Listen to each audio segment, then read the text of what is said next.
c'est parti. Donc bonjour tout le monde, bienvenue pour ce premier rendez-vous de lecture en compagnie de Maria Mosconi. Lecture, nouveau rendez-vous de Hans Lucas qui sera, on va essayer d'en faire à peu près tous les mois, ça va dépendre un petit peu de la qualité des séries produites par nos membres évidemment. Donc j'accueille pour cette première édition Maria Mosconi. Est-ce que tu peux te présenter pour ceux qui ne te connaissent pas? Alors, merci Laurent. Donc, je suis Maria Mosconi, je suis photographe et musicienne. Je suis rentrée chez Hans Lucas, je crois, en 2018 ou fin 2019. Le temps passe vite. Non, 2018. Avant le Covid.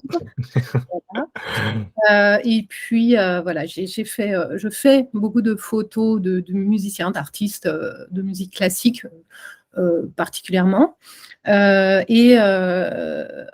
côté, j'ai commencé à photographier un sujet très personnel, voilà, très intime. Alors, c'est justement le sujet dont on va parler aujourd'hui. Je vais partager mon écran pendant que je l'introduis. Donc, on va parler d'une série qui a bien marché, bien évidemment, sur les réseaux sociaux. Bon, ça, c'est aussi ma partie. Mais qui a également eu un joli succès parce que tu l'as présenté à Mentor, si je ne m'abuse. Une série qui s'appelle Francesca, du nom de ta maman. Voilà, je vais juste dire les quelques premières lignes pour les gens qui vont nous voir, qu'ils sachent de quoi un petit peu ça parle. Et je vais te laisser rebondir après derrière pendant que j'écrirai les images. Donc Francesca, décembre 2018. Je roule seul dans la nuit profonde vers ma campagne. Francesca m'appelle pour m'apprendre une nouvelle qui va changer le cours de nos vies. D'une courte phrase, ma mère me glisse: j'ai vu le neurologue, j'ai la maladie de Parkinson. Diagnostic brutal. Mes pensées basculent vers un flot de questions intraduisibles, sentiment d'injustice. Je te laisse rebondir là-dessus, Maria, pour nous expliquer un petit peu. Donc, c'est une série très personnelle, très intime, hein, vous l'aurez compris. Et je vais laisser défiler un petit peu les images pendant que tu commentes. Oui, cette série, c'est une série vraiment très intime autour de ma maman qui a donc découvert qu'elle avait la maladie de Parkinson il y a à peu près 5 ans. Donc en gros, on a découvert ça ensemble, puisque moi je suis fille unique et ma maman est une femme seule, célibataire, qui a décidé d'avoir un enfant seule dans les années 70. Donc on a toujours eu une relation très très particulière, je dirais que durant mes 15 premières années, j'ai vécu quasi en autarcie avec cette femme qui a donc un haut potentiel, qui parle de très nombreuses langues, environ 25. Oui, d'accord. Ah oui. Qui faisait d'une dizaine d'instruments de musique, donc sa passion en tant que musicienne autodidacte. Qui t'aurait peut-être un peu transmis ça aussi, oui, quelque part. Oui, tout à fait. C'est grâce à elle que j'ai lancé, que j'ai eu ma carrière de musicienne classique. Voilà, en gros, pour créer un peu cette atmosphère, pour montrer un peu dans quoi j'ai vécu, j'ai vraiment vécu en autarcie avec ma mère. Notre lien est extrêmement fusionnel. Des fois un peu trop peut-être. Mais tiens, je rebondis sur ce côté autarcie parce que c'est marrant, c'est un mot-clé qui revient, moi, qui m'est revenu assez rapidement quand j'ai vu ta série. Oui. On le ressent dans ta série, ce truc d'être très ensemble, d'être au même endroit. Enfin, je posais la question, c'est un truc que j'aime bien poser aussi aux photographes par rapport à leur série, c'est sur combien de temps tu as produit, parce qu'a priori tu as commencé en 2018, si j'ai bien compris. Sur combien de temps tu as produit et à peu près combien de lieux différents, parce que on a l'impression quand on voit l'extérieur que ça s'est passé grosso modo chez ta maman et à l'hôpital. Donc, écoute, c'est que ça a bien fonctionné, c'est à peu près ce qui s'est passé. C'est-à-dire que j'ai commencé la photographie en 2016 c'était absolument pas prévu dans mon histoire personnelle. J'étais partie pour être musicienne classique jusqu'au bout. Dès que j'ai eu l'appareil en main, j'ai commencé à énormément photographier. Et puis, la maladie de ma mère est arrivée assez rapidement derrière. Donc, dès 2017, on va dire, j'ai commencé à la prendre en photo de manière oui, boulimique, automatique, je ne savais même pas ce que voulait dire créer une série, hein, d'ailleurs, j'étais Oui, pas du il tout n'y avait dans... pas, il y avait pas le but, c'est pas quelque chose qui a été réfléchi Non, pas du tout de tout. suite, en fait. C'était surtout un besoin pour moi de mettre une distance face à la maladie qui était comme un coup près. Enfin, ça a été vraiment un effet, ça a eu un effet violent sur elle, évidemment, et je crois encore plus sur moi. J'ai vraiment, durant un an, été très, très choquée, c'est-à-dire en distance. Et donc, pour me mettre en distance, j'avais la photo qui était arrivée dans ma vie très peu de temps avant, et j'étais une surexcitée, je prenais. Voilà. Donc, en effet, ça a été au départ cette idée vague que je prenais juste ce que je voyais, et puis petit à petit, j'ai commencé à comprendre que j'étais en train de faire quelque chose, et j'ai commencé à construire et à réfléchir assez tardivement finalement. Donc, C'était quand ça à peu près pour donner un entre ordre? 2017 et 2020, j'ai pris sans me poser Ouais. de questions. Pendant 3 ans, en gros, tu as produit des Voilà, images sans trop savoir où ça allait te mener, quoi. c'est ça. Et puis, mon évolution propre de photographe, mes réflexions vraiment professionnelles en tant que photographe ont commencé à être de plus en plus présentes dans ma vie. Donc, j'ai compris que j'étais en train de créer un sujet au long cours, en fait, et que c'était ça que je voulais montrer. En fait, c'était l'évolution de ce que était en train de vivre ma mère dans la maladie et dans les difficultés que son corps avait de plus en plus dans un temps imparti extrêmement rapide. Parce qu'il faut Ouais, parce savoir que que ouais, ça a évolué très vite, la situation. cette maladie de Parkinson, elle est très particulière puisqu'elle est propre à chaque malade parkinsonien. C'est-à-dire que tu vas avoir toutes sortes de symptômes très différents et évolutifs, pas sur la même temporalité. La version de ma mère, elle fait partie des 20% des gens qui ont la maladie de Parkinson qui sont extrêmement impactés par cette maladie, donc ils n'ont pas forcément de tremblement, puisque c'est ce qu'on retient de Oui, la c'est l'image qu'on a de Mohamed Ali au JO en train de de trembloter. trembler. Alors, la chose, c'est que en fait, c'est une dégénérescence des neurones, c'est-à-dire c'est la mort des neurones, et c'est une problématique de dopamine. Donc, en gros, tu n'as plus la dopamine n'accède plus, ou tu la détruis, ou tu ne la fixes plus, et ton corps donc ne fait plus le lien. Les neurones ne font plus les liens, et puis, ne faisant plus les liens entre eux, ils se détruisent et ils meurent. Donc, ça amène à des douleurs neurologiques et physiques, et petit à petit à l'arrêt moteur de tous les membres, D'accord. y compris la déglutition, y compris la respiration, mais ça, c'est pas encore. Donc il y a quelque chose de très, très angoissant dans ce que Ouais. tu nous dis et comment dire? Et moi je trouve, et c'est marrant, je sais pas si tu as vu l'épisode de Café Photo qu'on a fait, avec où on avait parlé du boulot d'Hervé Lequeux et je vais te faire à peu près le même compliment que j'avais fait au boulot d'Hervé, sur son boulot. C'est des sujets qui sont sensibles, pour X raisons, pour les raisons que tu as données là, qui sont terribles, qui sont dramatiques parce que c'est des maladies qui sont, enfin voilà, c'est des drames familiaux, hein, ni plus ni moins, qui se passent. Toi, tu es touché directement dans ta chair parce que c'est ta maman, c'est pas une voisine, c'est pas quelqu'un que tu as trouvé, c'est ta maman. Et j'ai trouvé la distance que tu as su mettre dans ton sujet, en fait.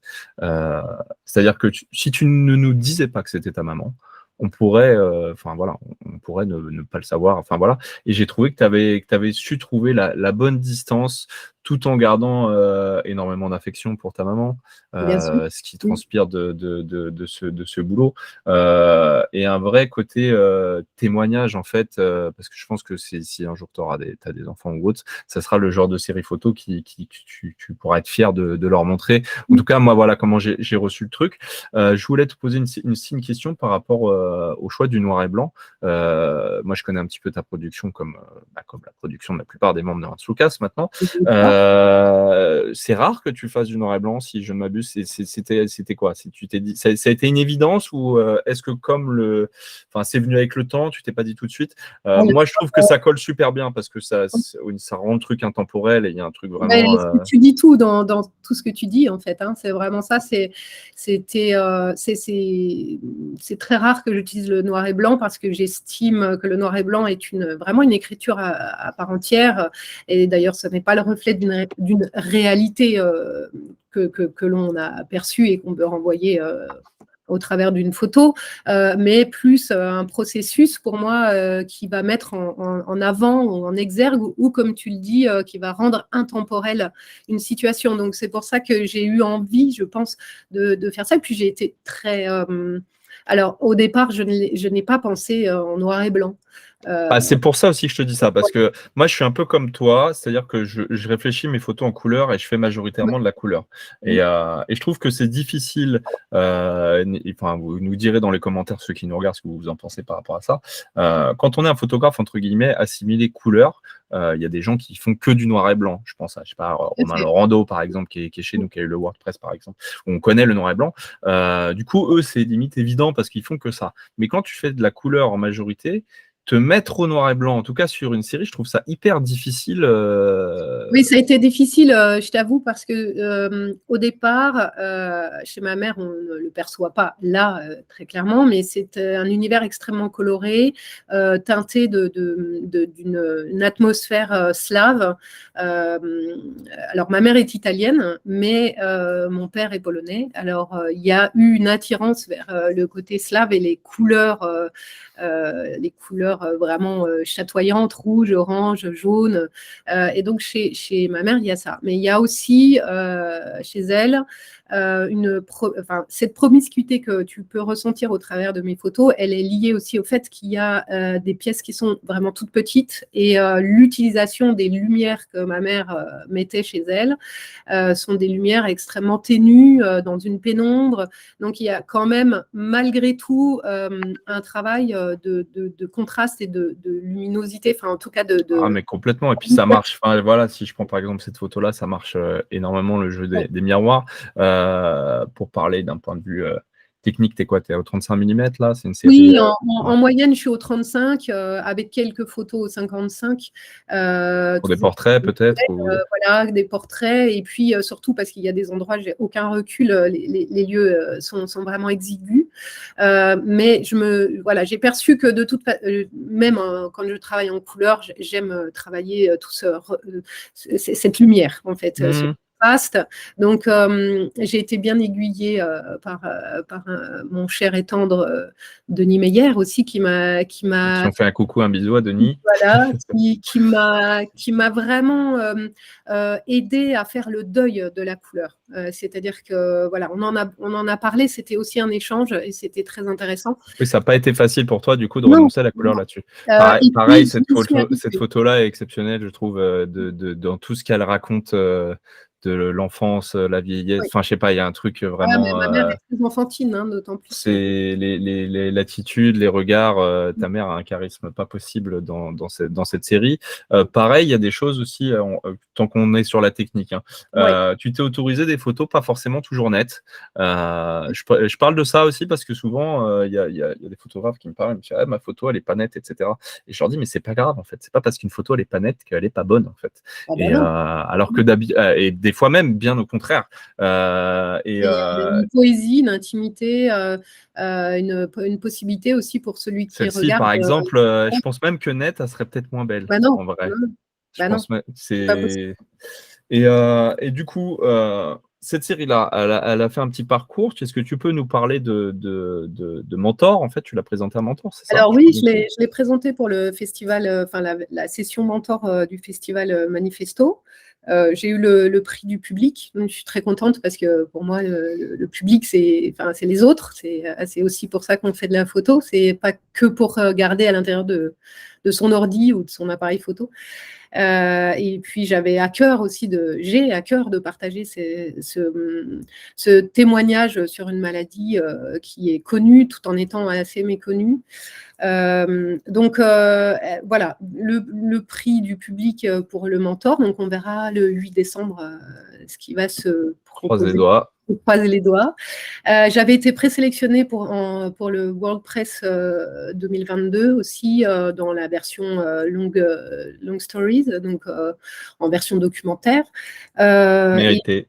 Ouais, bah, écoute, j'étais la première surprise. Hein, voilà, j'ai lancé ça. Un beau, on va dire, diaporama sonore pour News from Photographers.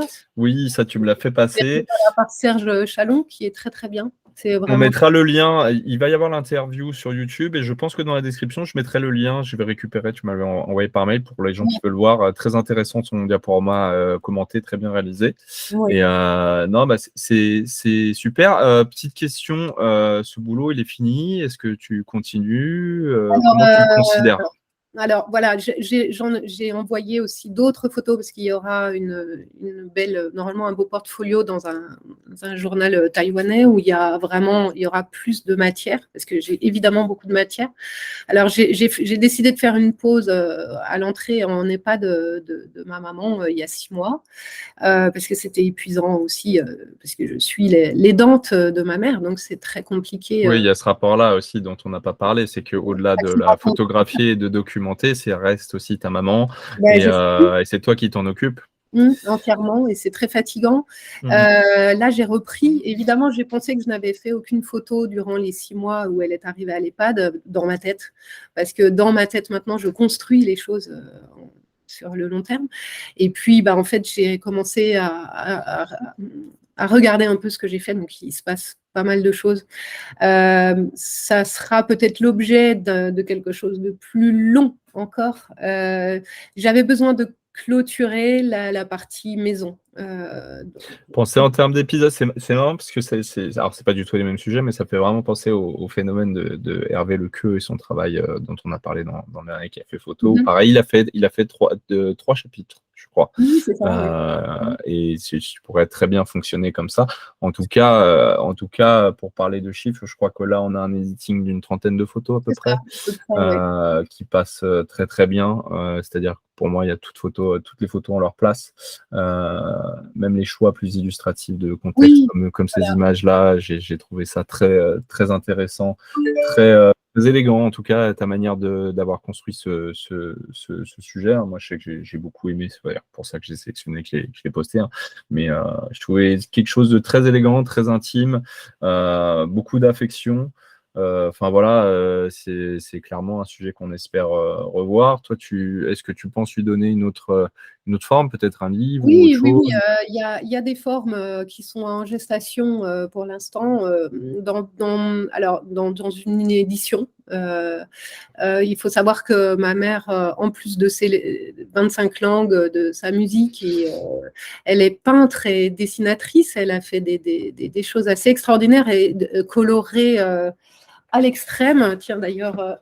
Ah bah c'est le moment, oui, ça a des choses à nous montrer, là c'est le moment. Voilà, c'est super des beau. choses assez dingues, Ouais. des couleurs, voilà. Donc, c'est une vraie réflexion de faire un travail avec elle. Elle est très, très fatiguée, mais je suis en train de compulser des choses pour faire un travail à deux voix, en fait, avec elle. Bien sûr, puis il y a un rapport à la mémoire dans ta série qui est important. Je pense que c'est important, même pour elle et pour toi, voilà, je pense qu'il y a une photo avec un album photo. Oui. On est clairement dans ce rapport à la mémoire. Elle, peut-être qu'il la perd un petit peu ou quoi, mais non, pas du tout. pas du tout. Ah bah c'est super alors. Malheureusement, j'aimerais des fois parce que c'est très complexe de se vivre dans cette maladie tout en étant extrêmement lucide. C'est vraiment pas simple. Je vois ce que tu veux dire. Est-ce que tu as un dernier mot à ajouter Un dernier mot, non, il y aura toujours plein de mots à dire. Il y a plein de mots à dire. Moi, à titre personnel, je tiens à te remercier, même au nom de Wilfried, qui n'a pas pu être avec nous aujourd'hui. Mais voilà, je tiens à te remercier pour ta présence. C'est un plaisir de discuter un petit peu de cette série-là. Je vous remercie. C'est chouette de commencer ces premières lectures qui n'ont pas de nom. C'est ça, il n'y a pas de nom, du coup, on va appeler ça lecture. Et moi, je trouve que c'est bien, mais dites-nous au pire dans les commentaires, pareil, si vous pensez à notre nom. On n'est pas fermé, on n'est pas, voilà, c'est une démocratie en tout cas. Et non, mais vrai plaisir, j'espère en faire plein d'autres. Je vous invite à aller voir, bien évidemment, le travail de Maria, qui fait aussi d'autres choses très, très bien, en couleur, majoritairement. Oui, en couleur. Donc, ça va être intéressant aussi. Donc, vous pouvez retrouver son profil sur le site de Hans Lucas. Ton Instagram, je ne m'en rappelle plus.